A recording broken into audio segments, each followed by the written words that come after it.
Hello everyone, তো তোমরা কেমন আছো? আশা করি সবাই ভালো আছো। তো গাইস আজকে হচ্ছে সোমবার, তো আজকে যাবো আমি হচ্ছে জল ঢালতে বাবার মাথায়। তো চলো গাইস, কোথায় আমি জল ঢালতে যাচ্ছি, তো তোমরা ব্লগটার সাথে থাকো, বুঝতে পারবা। তো চলো। তো গাইস ফাইনালি চলে আসলাম সেই মন্দিরে। তো গাইস এটা হচ্ছে আমাদের মানে বাড়ির পাশেই আর কি, হনুমানডাঙ্গি মন্দির বলে। তো গাইস এখানে আমি চলে আসলাম। তো চলো, মন্দিরটা এই ভিতরে এরকম কিছু।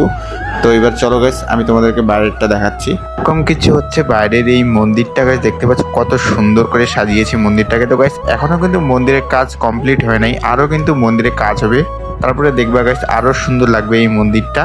তো চলো। তো গাইস ফাইনালি দেখতে দেখতে আমাদের কিন্তু মা আর আমার পূজা কমপ্লিট হয়ে গেল। তো এবারে আমরা দুজনে মিলে চলে যাবো বাড়ির দিকে। তো গাইস এই যে দেখতে পাচ্ছ এখানে কিন্তু একটা ছোট মেলাও বসে আর কি। তো গাইস তো এখন আর কি চলে যাচ্ছি বাড়ি। তো গাইস আজকের ভিডিওটা এতটুকুই, দেখা হচ্ছে নতুন ভিডিওতে। তো গাইস আমার যদি ভিডিওগুলো ভালো লাগে অবশ্যই লাইক কমেন্ট শেয়ার করে দিবা। তো বন্ধুরা, তোমাদের সাথে আবার নতুন একটা ভিডিওতে দেখা হচ্ছে। তাহলে চলো, আপাতত সবাই ভালো থাকো।